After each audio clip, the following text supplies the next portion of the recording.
Gauri Suryavanshi, S Marathi मध्ये आपलं स्वागत। वळूया आजच्या बातमी। कुंभमेळ्यासाठी प्रयागराजला जात आहे तर थांबा, एकदा हा व्हिडिओ नक्की बघा।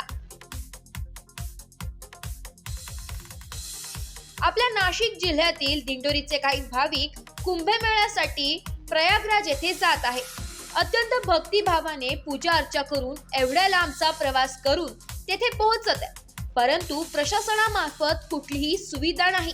उलट अतिशय उर्मट पोलीस बंदोबस्त देऊन प्रयागराज पासून सुमारे 50 ते 70 किलोमीटर दूरवरती पार्किंगची व्यवस्था केली आहे। साधारणतः स्नान करण्याच्या जागेपर्यंत जाण्यासाठी 2 दिवसाचा प्रवास करायला लागत आहे। बघूयात दिंडोरीचे स्थानिक रहिवासी काय सांगत आहे ते।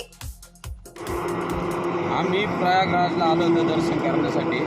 त्याच्यानंतर अयोध्येजवळ असल्यामुळे अयोध्येला आलो, तर इथं प्रशासनाचा इतका ढिसूळ कारभार आहे का अयोध्येला जाताना 70 किलोमीटरवरून रस्ते ब्लॉक करून दिलेले। पोलीस भाविकांना आरराईची भाषा करताय, पुढं जाऊन देत नाही आहे आणि हे प्रशासनाचा काहीच उपयोग नाही। एवढा मोठा महाकुंभ असताना प्रशासनाचा एकदम नियोजन शून्य कारभार यूपीमध्ये दिसून आलाय आम्हाला। तरी महाराष्ट्रातील आणि बाहेरच्या भाविकांना आव्हान करण्यात येते माझ्यातर्फे काय जोपर्यंत कुंभमेळा आहे तोपर्यंत कोणी इकडे येऊ नये आणि मानसिक त्रास करून घेऊ नये स्वतःला, असं आमचं सांगणं आहे। साईटला येऊन बाईट देण्याचं कारण असं आहे की तिथे मोबाईल जरी काढला तरी उत्तर प्रदेशचे पोलीस मारायचे काट्या काढून, त्याच्यामुळे आम्ही साईटला येऊन माहिती।